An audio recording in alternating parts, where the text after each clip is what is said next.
Hey, what's going on, everyone? Okay, let's just wait a little bit and then we'll rock and roll. Starting a little bit late today, apologies. Let me actually share this here. Boom. Okay, cool. All right.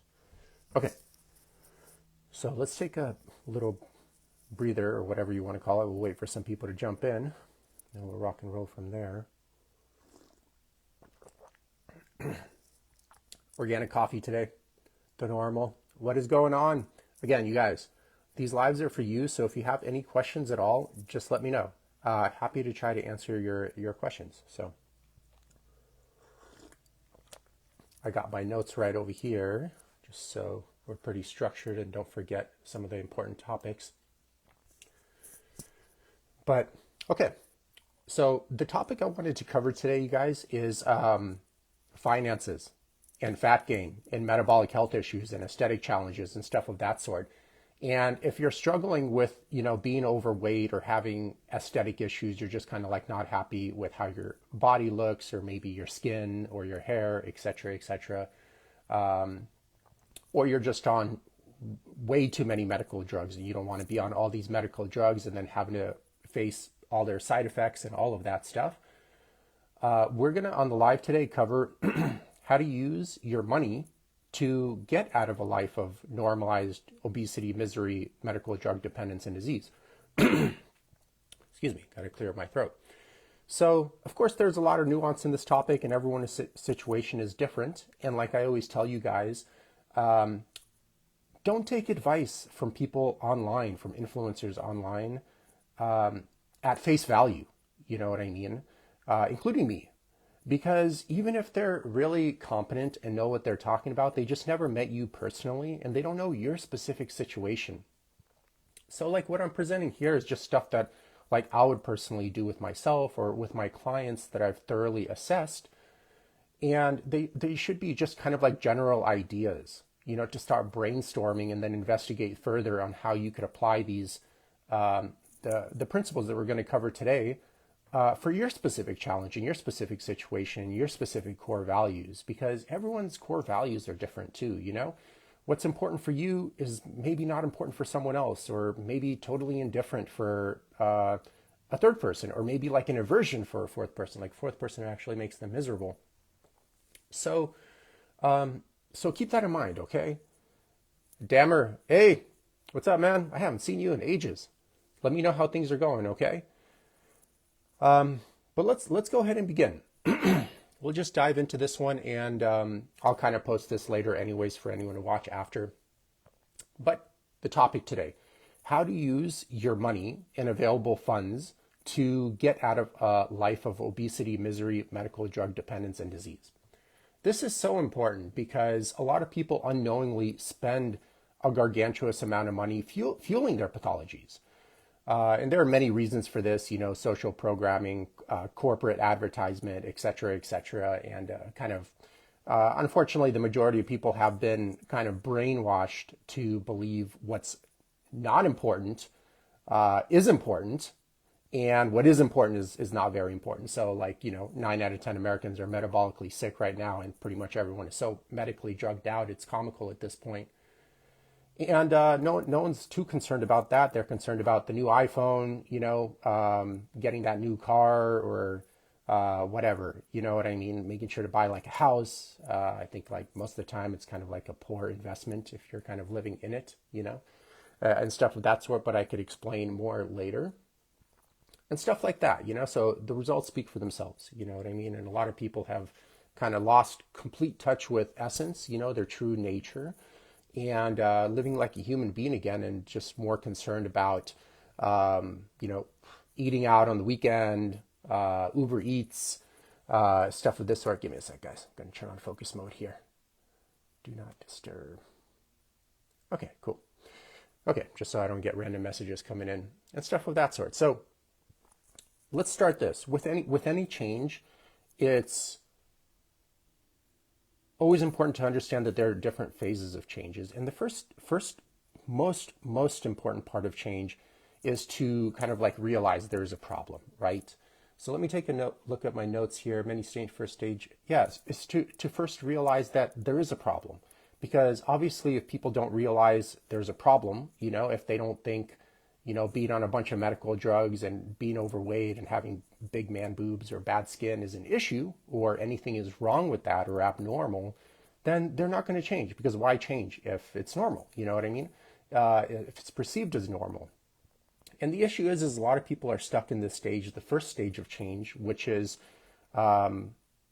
just being unaware of their problem, simply because like mental and physical illness has been normalized to such a huge extreme in American culture. Like Americans are currently mentally and physically the sickest humans in all of human history, you know?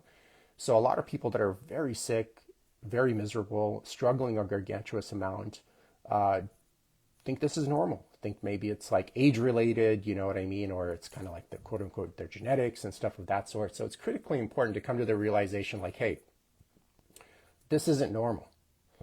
And this isn't benefiting me in any positive way.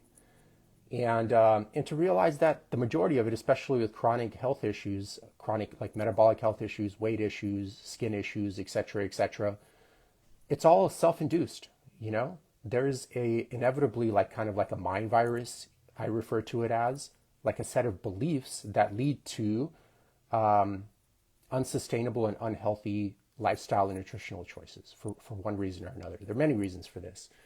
But they have this mind virus, and it kind of leads them to find it acceptable to do certain behaviors or live a certain way or think a certain way that leads to the deterioration of their biology. You know what I mean? And then symptoms obviously manifest at the biological level, but oftentimes it goes much deeper than that, and it's important to kind of understand that, because if you just keep focusing on the biological level, you're just kind of, for the most part, be in this symptom management loop of running really fast on a hamster wheel, but for some reason looking and feeling worse year after year. I did a live on this, I think 2 weeks ago, on why medical drug users look worse and feel worse year after year.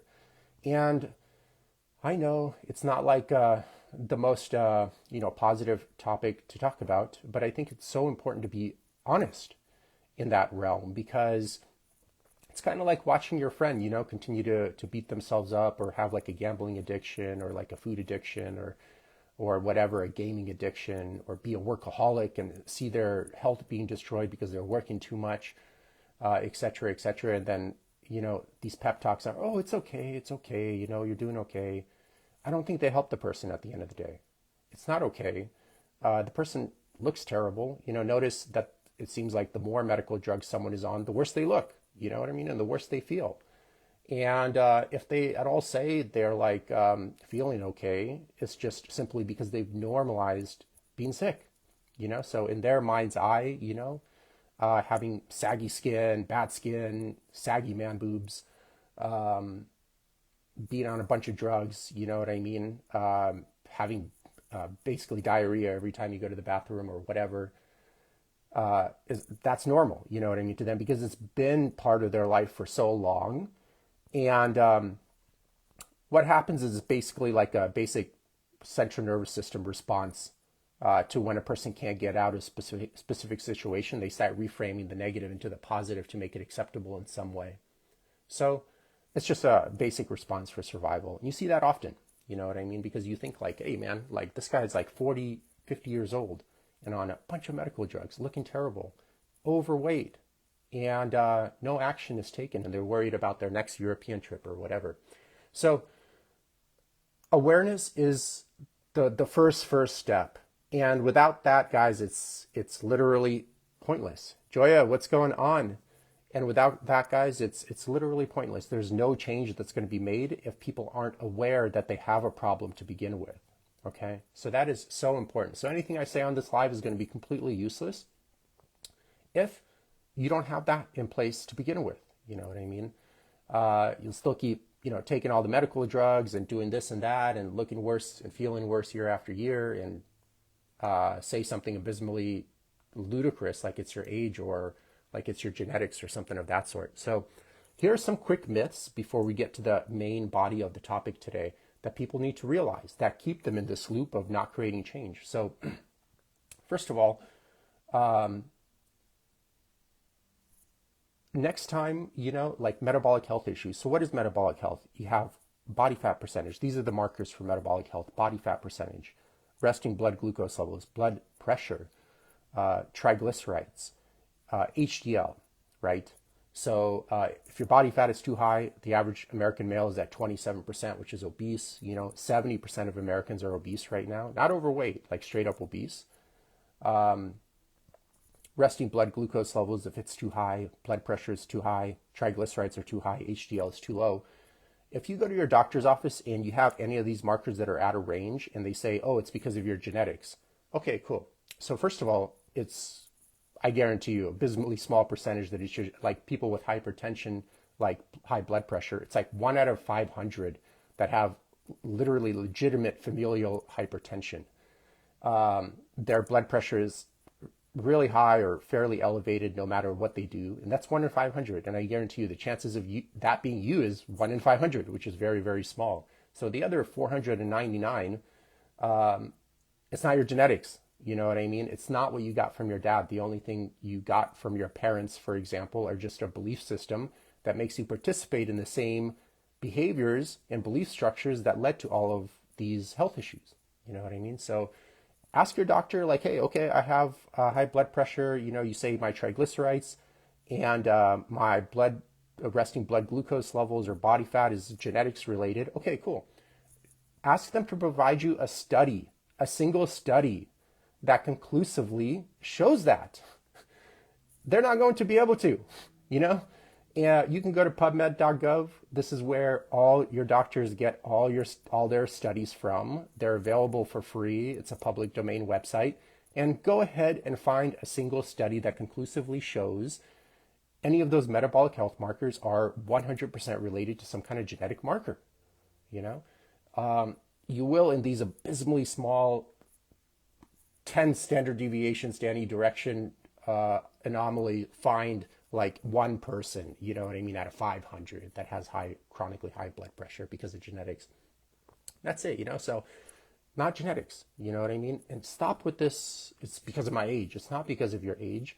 It's because you start developing these symptoms at the biological level at older age, like 40, for example, and on, because your poor lifestyle and nutritional choices have been catching up to you now. That's why. So again, it goes back to your behavior, your belief system, and a mind virus that's fueling and making it acceptable to live a life of normalized pathology, normalized mental and physical illness.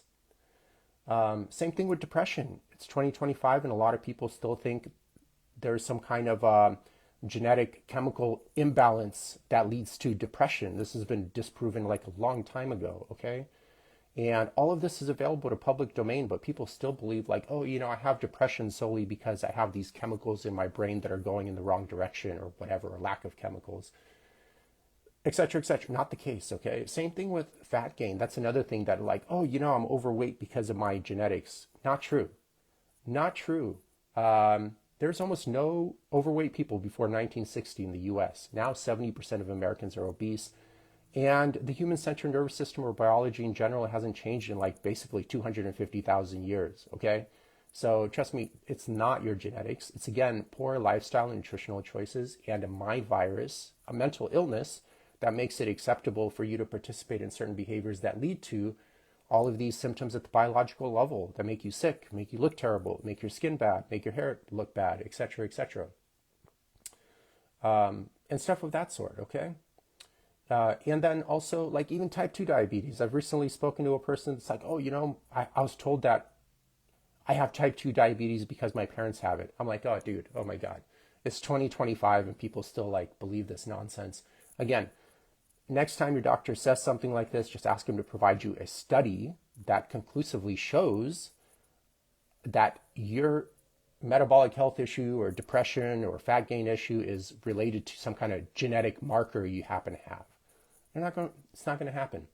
Same thing with even like acne. A lot of people are like, teenage years, you get a lot of acne. You're like, oh, that's definitely genetic. You know what I mean? It's hormonal. Well, not the case. You look at tribal societies and maybe 1/20th of the teenagers develop any sort of resemblance of acne compared to how many teenagers in the US have acne. You know what I mean? Tremendous amount. So again, there's so many of these myths that people believe that keep them stuck in these cycles of mental and physical illness, you know what I mean? Thinking this is how life is, where it's not. It's just kind of like normalized pathology. And again, that's so important. I'm going to kind of go to what's important for this live here, but that's so important to touch base on, because if people don't come to that realization that, hey, I'm struggling mentally, I'm struggling physically, and there's a serious problem here, no change is going to be made, because for them, this is normal. You know, why would you change something that's quote unquote working in your mind's eye? It's clearly not working, but they kind of reframed it in so many delusional ways that somehow it's working or something of that sort. So it's kind of like super delusional. So also be conscious. Let's cover another topic here. So also be conscious of the fact that, you know, the longer you stay in a certain path or a certain lifestyle, the more you're going to kind of morph your belief system to justify your decisions in that lifestyle. You know what I mean? And there's so much cognitive dissonance and dissociation that goes on to allow a person to get up to like 250, 300 pounds, et cetera, et cetera. Because there has to be some kind of like belief system that keeps reframing certain actions that aren't sustainable, that aren't healthy, but reframing it in a way to make a person believe that they are acceptable in one form or another to keep them gaining this weight. There's no break, you know, because a healthy mind, you know, like healthy people, you know, sick people can't make healthy decisions, or they wouldn't be sick to begin with, right? The saying goes. So a healthy mind would be like, okay, enough is enough, you know what I mean? I need to kind of change this and change this, or et cetera, et cetera. But an unhealthy mind won't have that kind of break to it. And it'll kind of continue to reframe and morph in delusional ways to keep that behavior going. And then also continue to, again, have this kind of delusional internal dialogue to make it, keep making it acceptable. Although, like, they wake up in the morning, they see that they're heavier than ever. They don't like what they look in the mirror, but then somehow talk themselves into keep doing the very behaviors that keep leading to all those problems. You know what I mean? So it's very interesting, but it's very, very important to be conscious of when that's happening. Because again, when a person is just under that trance of delusion, a trance is like something you're not aware of, they're going to keep doing that, right? So you got to make them aware, like, hey, you know, again, it's not normal to be 220 plus pounds or whatever, 300 pounds. It's not normal to be on all these medical drugs, et cetera, et cetera. And just because it's so common in American culture, also, it's important to understand that it doesn't make it normal. It's just very common. But again, that normalized mental and physical pathology is so prevalent in our culture today. Like a guy that is actually very, very sick and overweight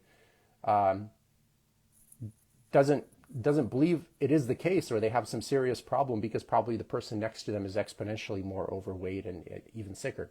You know what I mean? This is, again, totally not normal. Totally not normal. So,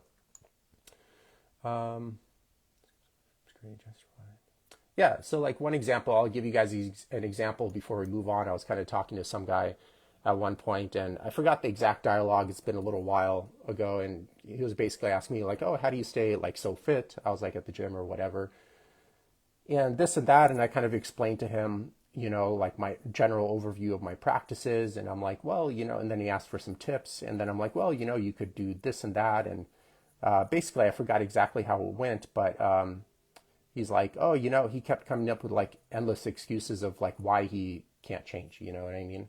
And eventually it even got to the point of like, I'm like, oh, why don't you do this and this? And he's like, oh, he's like a religious guy.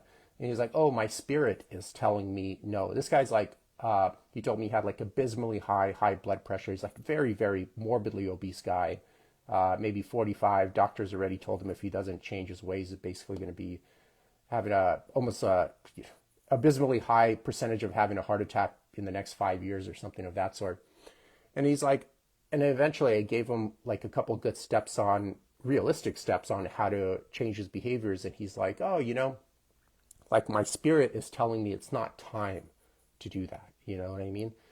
And that's an example of over spiritualizing a delusional belief. You know what I mean? Not only did this person, because they've been sick for so long, and remember, inflammation starts in the body and leads to inflammation in the brain, and then distorts a person's conscious reality of the external world. So not only has this individual been reframing the negative into the positive for so long, he probably kind of lost track of what's true and false in his own mind.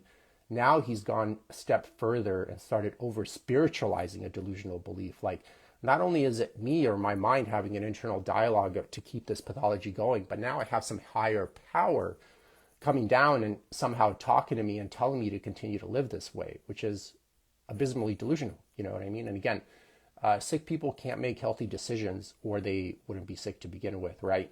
So there's some kind of mind virus going on in a lot of these individuals. It's critically important to be conscious of this, because without changing that, you can manage things at the biological level all you want, but your resolution of a specific symptom is extremely, extremely, extremely low, because when you get in a habit of managing symptoms, inevitably more symptoms occur over time, because you're not meeting the problem at its correct level.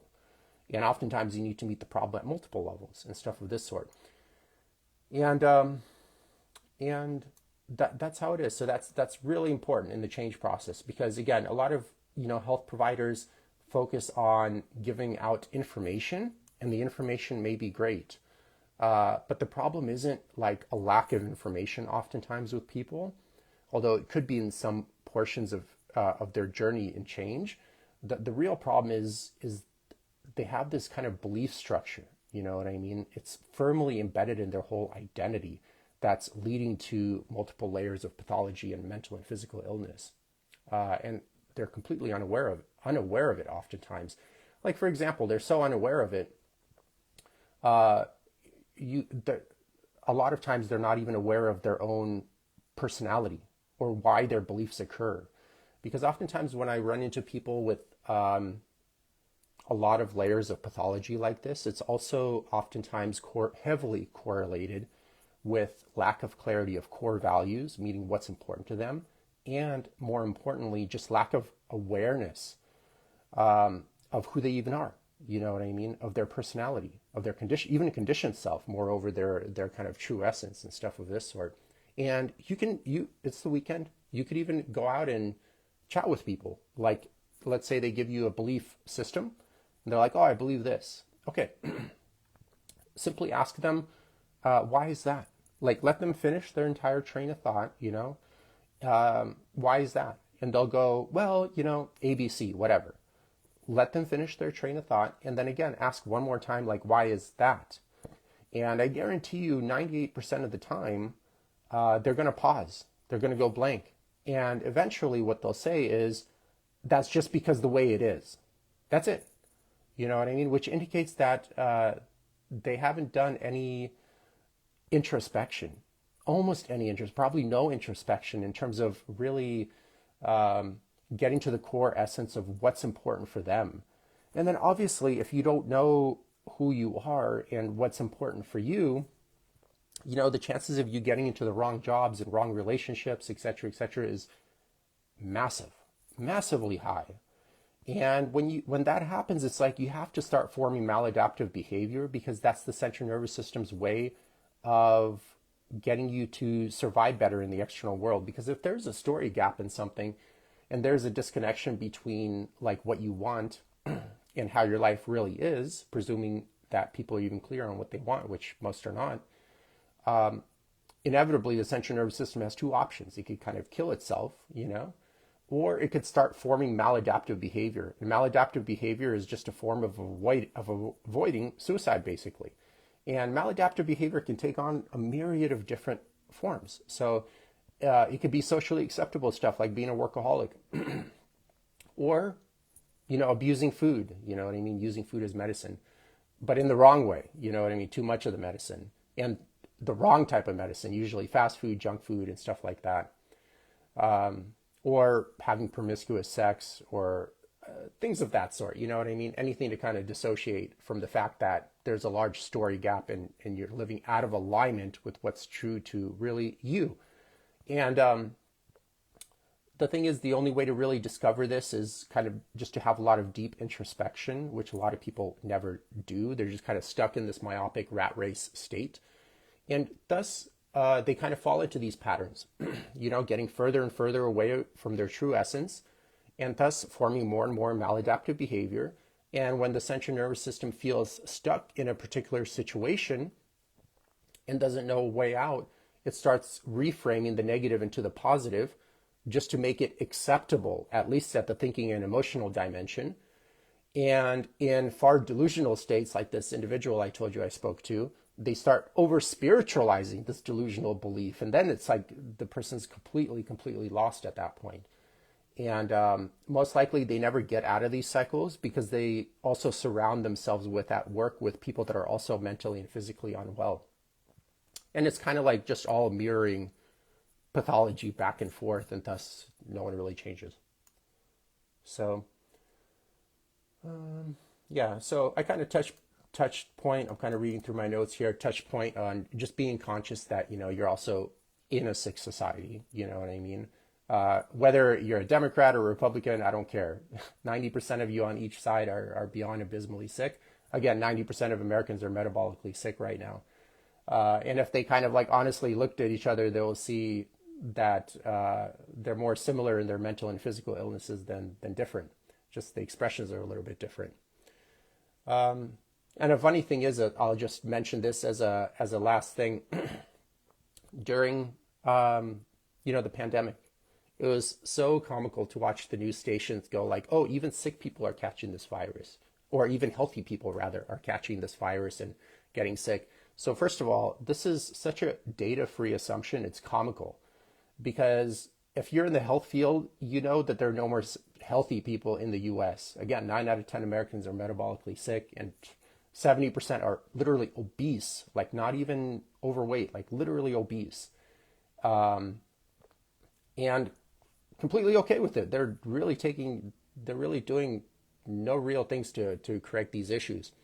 And it was so funny. The reporters are like, oh, even sick people are getting, or even healthy people are getting sick with this virus. It's like, dude, no. Healthy people are not getting sick. It's sick people that are getting more sick. So keep that in mind, okay, guys? It's not normal, though it's common. It is not normal at all. So, progressing. Let me get a little sip of coffee here.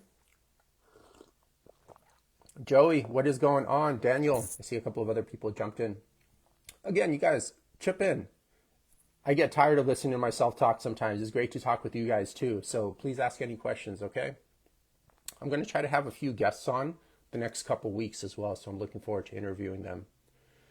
Okay, now, most people are going to be stuck in the problem unaware stage for their whole life. And that's just how it is, you know what I mean? Some of them will wake up eventually. Usually I found they wake up when they have a life emergency, like a divorce, heart attack, cancer diagnosis, maybe a car accident, their career flopped or whatever. You know what I mean? These huge catastrophic life events, which I hope never happen to you guys, honestly. Although they're humbling and you do learn so much when stuff like that happens. And it's a good time to reflect on how you can change and be more honest with yourself, But nonetheless, of course, I hope that stuff never happens to you guys. But that's when people start honestly looking for change, and more importantly, start realizing like, hey, something's not adding up. I've been living this way for, 3 decades, 4 decades, 5 decades, and I'm looking terrible. I'm not happy. I feel terrible. I'm on all these medical drugs. Like maybe something's not working. You know what I mean? So Joey asked a question, been watching, but got to go. Yep, down. Okay, good work, Joey. Yes. Okay, have a good weekend, okay? And stuff of that sort. So, but now let's say the small percentage of people that become problem aware, you know what I mean? And they're like, well, something's not working. I'm not happy. Maybe I need to change some things. And the process of change, which is typically like the second stage of change, there are 4 stages to change, is a lot of times it's just a person needs education on how to go about creating this change in a reasonable manner. And when seeking out this education, you could become your own mechanic, which I highly advise you to, but you could also seek help, you know what I mean? Just be very careful with who you seek help from. in the health fields or just wherever, because inevitably just a lot of most health professionals are just as unhealthy as the people they're trying to treat. So that's so important, because if this person doesn't know how to live sustainably themselves or how to have good looking skin or how to maintain a good muscle to fat ratio their entire life, like how's this health professional going to teach you how to be healthy? I'm always really shocked, especially in the mental health fields, like how many mental health professionals are on antidepressants. You know what I mean? It's like, how are they going to help you battle your depression, which is, a couple of different things, but mainly from the thinking and emotional dimension, like anger turned inwards or just having unmet needs for prolonged periods of time. How are they going to help you when they haven't even figured out how to do it themselves yet? You know what I mean? So just be very, very careful who you reach out for help with as well, and make sure to do your due diligence and stuff of that sort. So with the education, with creating change, one of the ways people can create change is just to be conscious of what they're spending their money on. So like I mentioned in the beginning of the live, we'll be talking about how to use your money to get out of a life of obesity, misery, medical drug dependence, and disease. And this is a great step because a lot of people think it's like very expensive to be healthy or stuff of that sort, or very expensive to eat whole food or even organic food or even biodynamic food or whatever. And a lot of these are myths as well. And I'm going to kind of debunk them here. So it's just the first myth is it's far, far more expensive to be unhealthy, especially like very, very overweight, than it is to be healthy. I mean, just look at it directly and indirectly. The number one reason for personal bankruptcy in the US, which accounts for, I think, 80 to 85% of all personal bankruptcy, is just health issues. You guys know in the US how expensive healthcare is. You get like a little scratch, it's already like a few $1,000s, but you have surgery, it could be like 30, 40, 50, $100,000, no problem. You know what I mean? And stuff of that sort. And then insurance, it's always like they cover this, but not that. And you're still left with maybe a $10,000 to $15,000 bill. And a lot of people can't pay that then, you know what I mean? So then they have to file bankruptcy, like possibly lose their house or other assets, et cetera, and stuff of that sort. So let's cover some numbers. So first of all, we mentioned that, the number one reason for personal bankruptcy are health issues. But then also what a lot of people don't know is that, the average American spends $8,000 to $16,000 a year on non-essential expenses every single year. And that's $8,000 to $16,000. So even on the very, very low end, you're never going to really run into anyone that spends less than $8,000 on non-essential expenses. So non-essential expenses are basically kind of like eating out, for example, which typically has like a 300% markup on the meal compared to how much that meal would cost at home, or subscription services, or, little day trips here and there, or whatever, and stuff of that sort. And that's easily 8 to 16,000, let's say on average, let's say $10,000 a year. It's almost like $1,000 a month, and a lot of times I hear people say, actually, this reminds me of the conversation I had with the kind of like religious guy above that was struggling with super high blood pressure and just being really obese, just not happy with his life at all. Because one of the suggestions was like, I told him to eat like whole food at least, or maybe buy at least USDA organic food. But honestly, whole food is already great. Just eating like the steak, the chicken, the vegetables, the fruit, etc., that's already a huge upgrade. If you just do that, that's already huge. And you guys remember, with food, like I mentioned, your whole entire body and mind is made out of food. So obviously, if you're sourcing, sick animals and plants grown with a lot of chemicals, like don't expect to be healthy yourself or looking good yourself, etc., You will be sick too. So it just goes one and one, all right? And I was telling him like, oh, like get this organic food. You know what I mean? And he's like, oh, it's too expensive. And I'm like, oh, how much does it cost?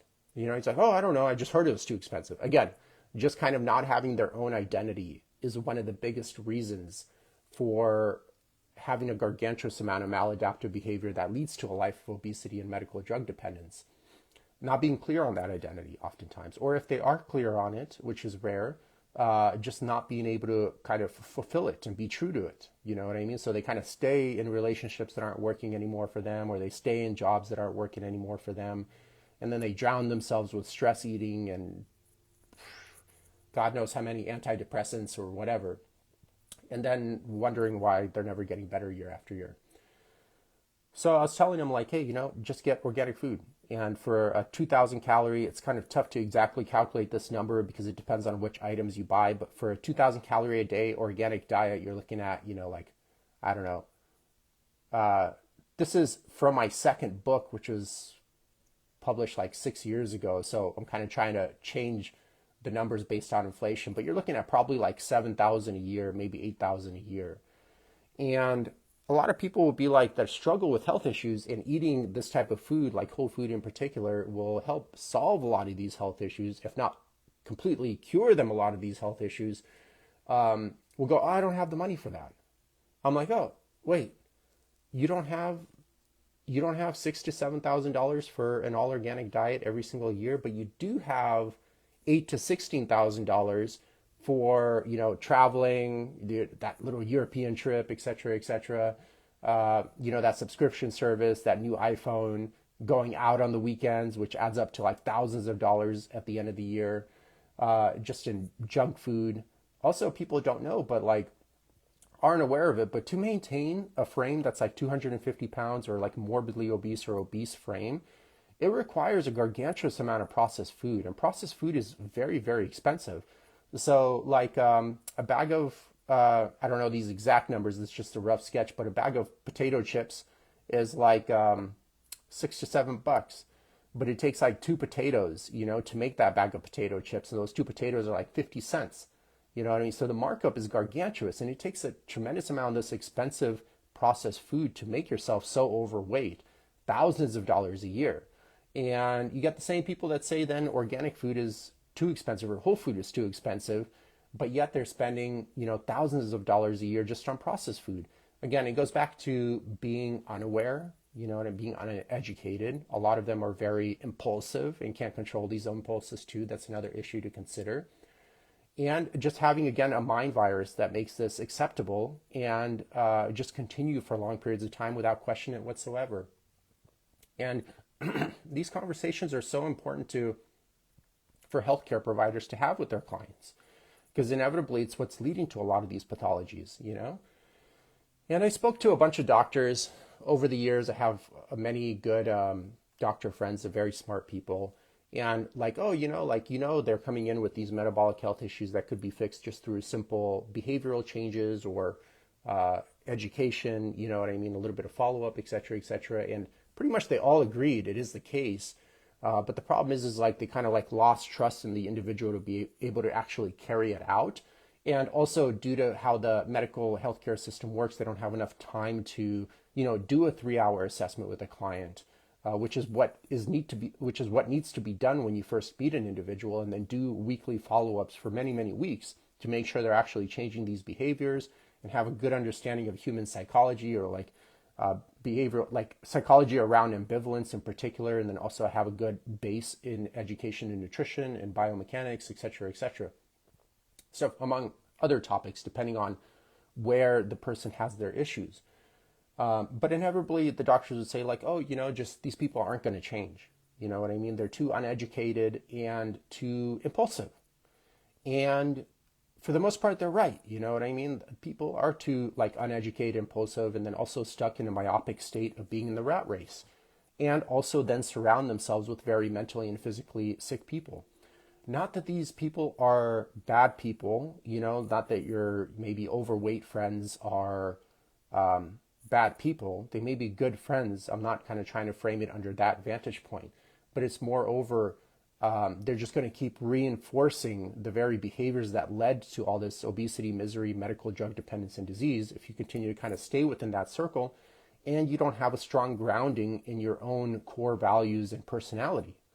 You know what I mean? It's just obvious, It's like if a person finished a drug rehab center and then went back to the community where he has a bunch of his druggy friends and the drug dealer, well, guess what's going to happen? They're going to go back to taking drugs. You don't need to be a PhD in psychology and cognitive behavior science to realize that.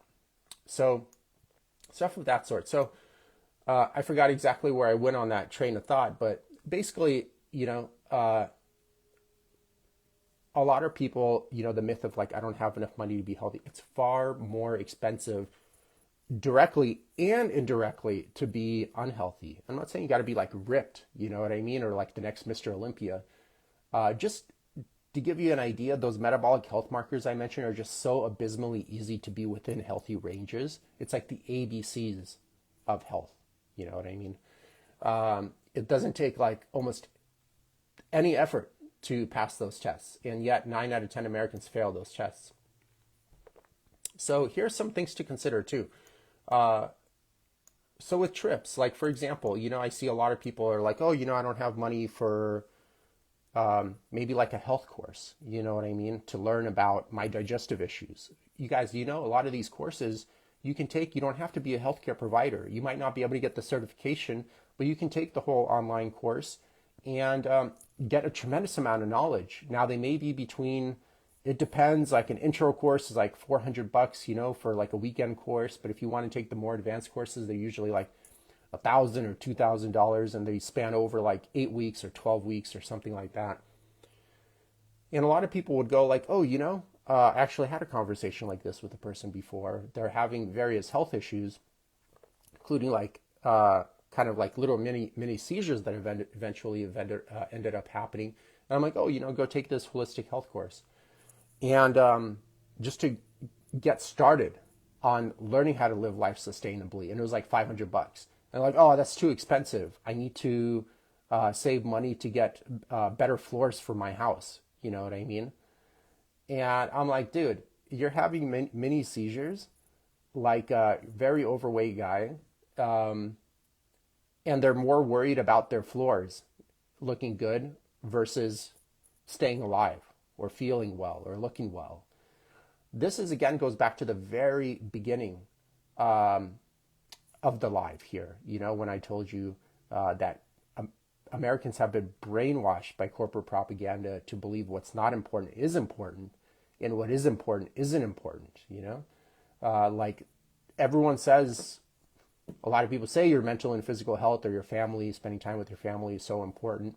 But then you look at their actions, like who's actually doing that? Looking at the numbers, not many people, at least 90% of Americans are not. So the numbers are the numbers. And same thing with the trips, A lot of times it's like, oh, you don't have money, you don't have like $7,000 a year for like an all organic diet or whole food diet, but you do have, $3,000 laying around to go on a European trip for like 2 weeks, which literally in the grand scheme of things adds like no value to your life.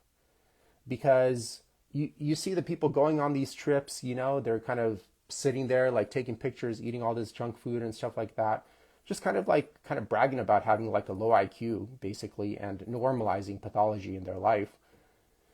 And then 2 weeks later, they're back to the life that is causing their obesity, misery, medical drug dependence, and disease. And okay, they got like some cool pictures, big deal. You know what I mean? What's more important, some cool pictures or ending a life of obesity, misery, and disease? The person that's mentally and physically unwell will say the cool pictures. Or they'll say, of course, ending a life of medical drug dependence and obesity and these big man boobs is more important, but then they go still on this European trip. You know what I mean? It's so silly, and they kind of say something so beyond abysmally delusional and almost borderline retarded, like it's my genetics or my age and stuff like that. So another myth, guys, you got with weight, remember, metabolism doesn't decrease with age. It stays roughly consistent between your mid-20s all the way through your mid-60s. And in fact, if you just keep lifting weights and increasing your muscle mass, it actually improves over time. So don't fall for that. It's the weight is coming on quicker because of my age, not the case, okay? This another myth that people fall for. Another thing, to use your kind of money more wisely when you're getting out of a life, of normalized pathology, is just be conscious of how much you spend on eating out, Uber Eats. There's usually like a 300-ish% markup when you eat out on a meal that you can make the equivalent of at home, and stuff of that sort. Or, those, people complaining about how expensive eggs have gotten, $8 a carton or $10 a carton, but then they go to Starbucks and get like a cup of coffee that costs like 10 cents to make, and they spend like $7 on it after tip. And don't question that at all. You know what I mean? That's the sad part. It's just like it's completely not questioned. This is what happens when a person isn't self-aware of their behaviors and actions and just kind of like a minion of industrial society. You know what I mean? An automaton. They're just kind of going with the flow and have no personal identity themselves. And thus, when you separate, when there's a large story gap between your true essence and yourself, of course, there are going to be maladaptive behaviors that form. And of course, then you're going to live your entire life of obesity, misery, and medical drug dependence. That's just how it works. Same thing, like I mentioned, guys, with processed food and how much it costs, you know. It costs a lot of money to maintain a very heavy figure. It's definitely not happening. You definitely don't become obese eating steak, vegetables, and fruit, and just drinking water, you know what I mean, or black coffee, or teas, unsweetened teas. Never going to happen. Not in a million years, okay? And all that other food that's making you so heavy is so gargantuously expensive. If you add it all up and be honest with yourself, it's costing you thousands of dollars a year to maintain that frame and adding literally zero value to your life. It's decreasing the value of your life because there's no way, you know, you could be happy being that heavy and having to take all those medical drugs and just not looking your best. No way. Maybe if you kind of like, again, have this delusional reframe thing going on, but outside of that, it's not going to happen. So again, with houses too, I see this happen a lot. It's like a person is, you know, working a job that's already way too stressful for them. They don't like their boss maybe, or their coworkers, or just their work in general, or whatever.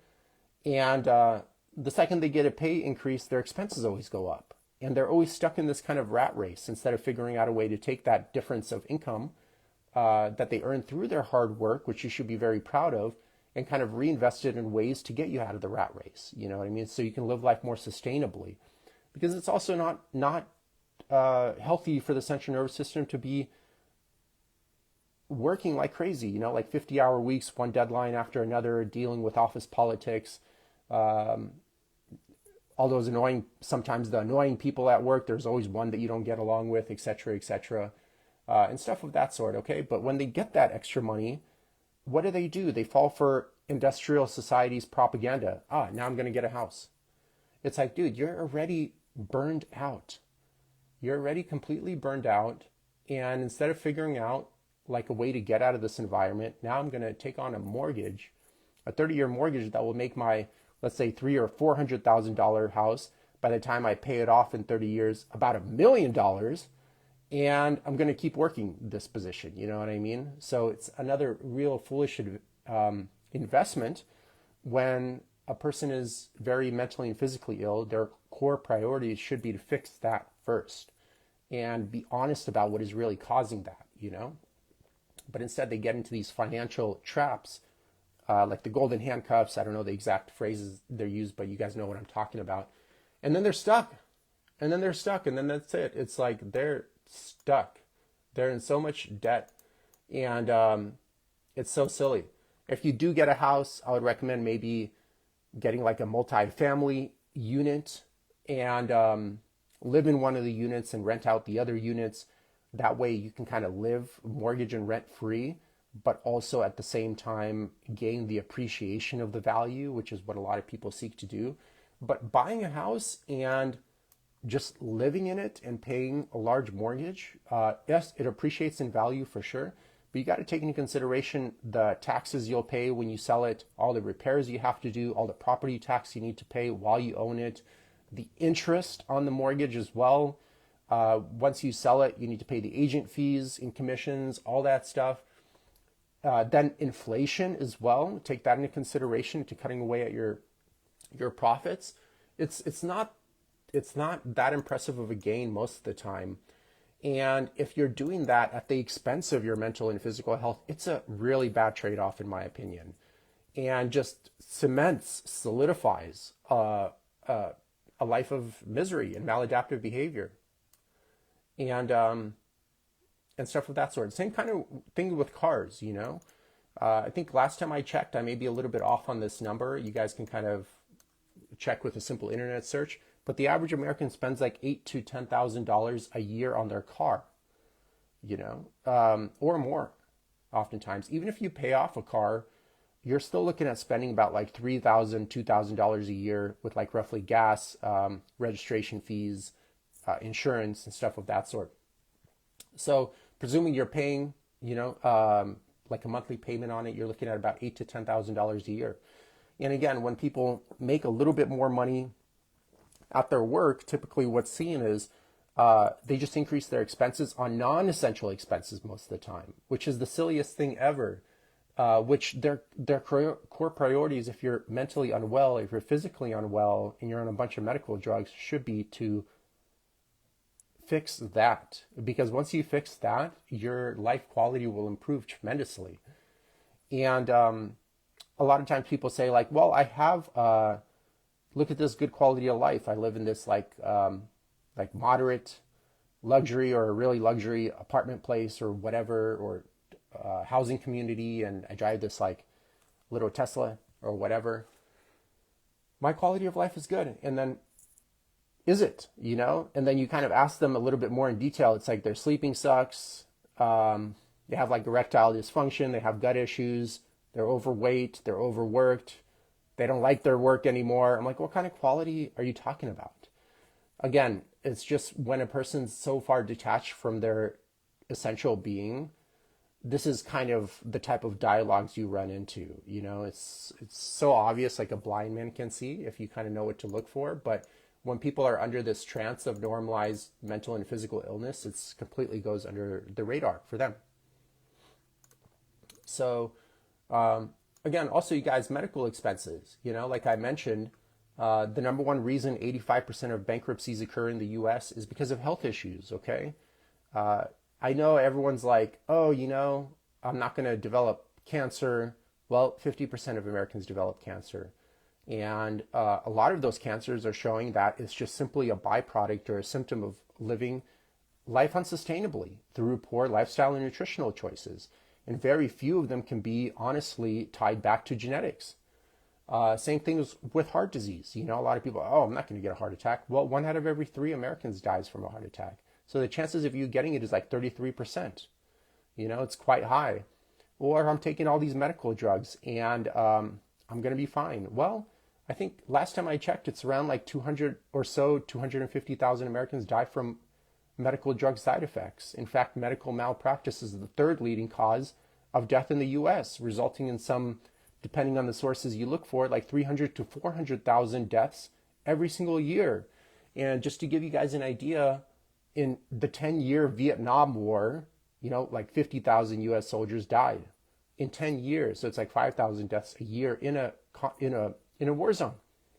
But yet we have 300 to 400,000 Americans dying from medical malpractice every single year, and still not questioning it at all. They're like, oh, I'm going to get on these medical drugs and everything will be fine.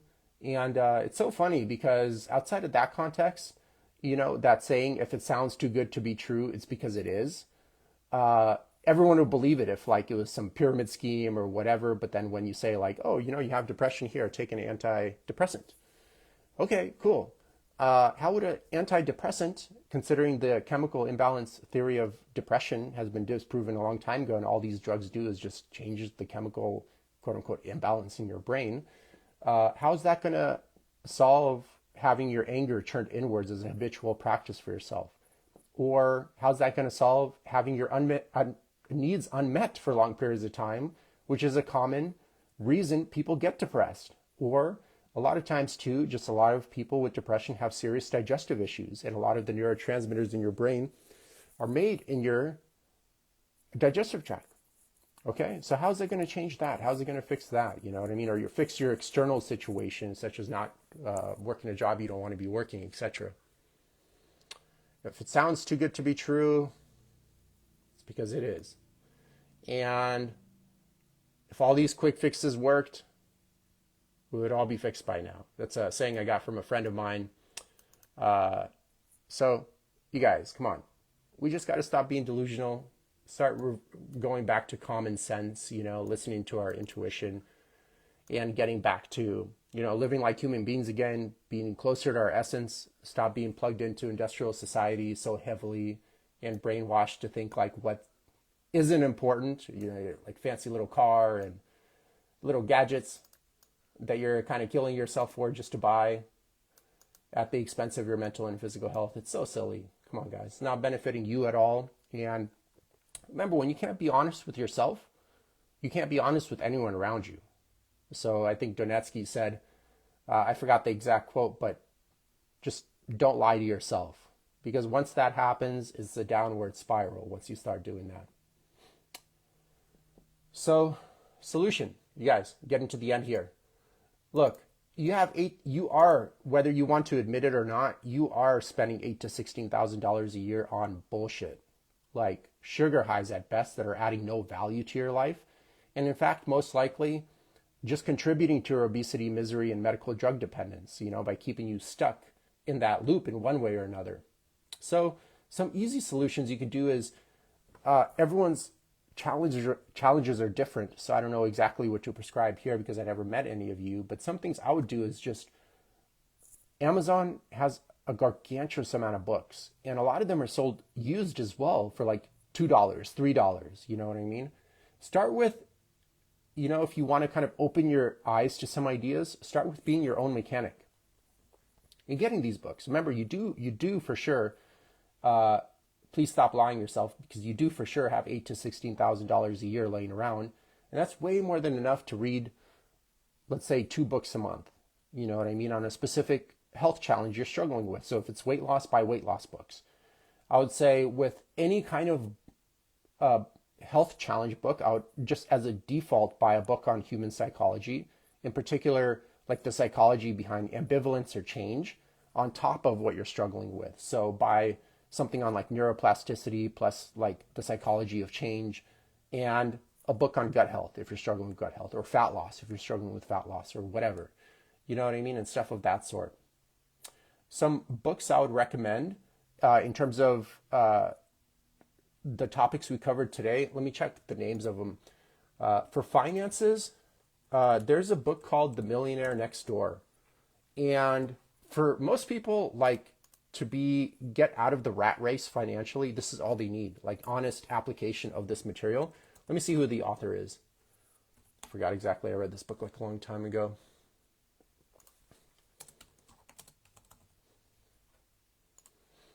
And it's probably, honestly, where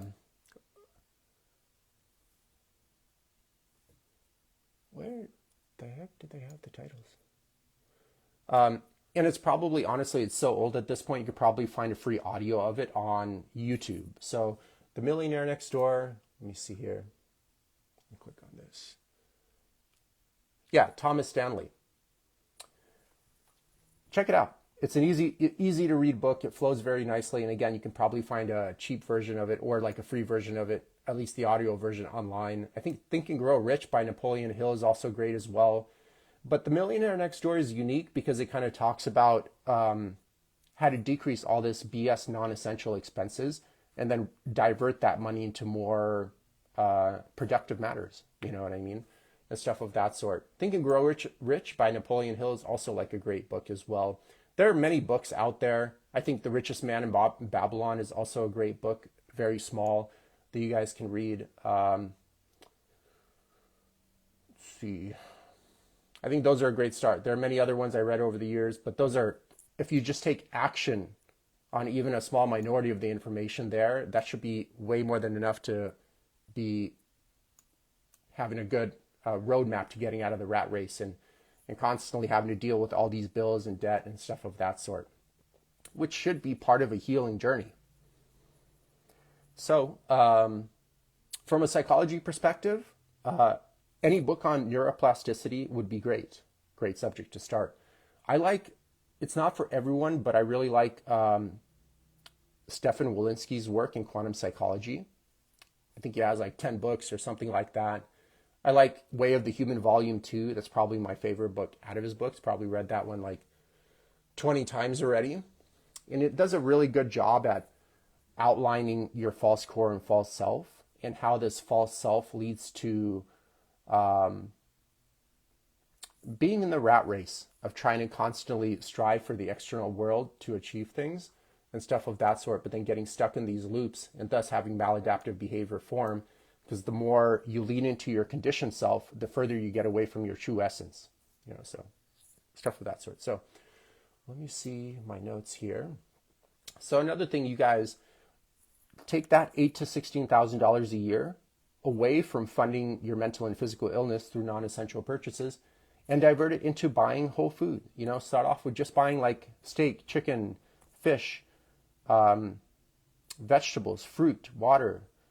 It's so inexpensive too once you start just buying that. And if like beef is a little bit pricier these days, but you can just buy ground beef. It's also really good for you.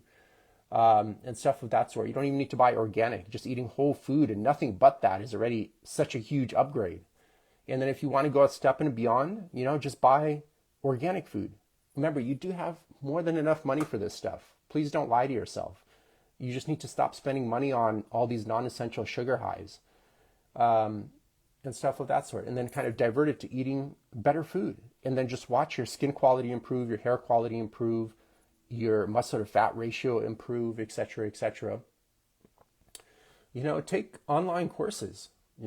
Like I mentioned above, some of them are like a few $100, some are a few $1,000s if they're more extensive. But the good thing is you'll get to acquire this knowledge and be able to use it for the rest of your life. And remember, you only have like one body and mind.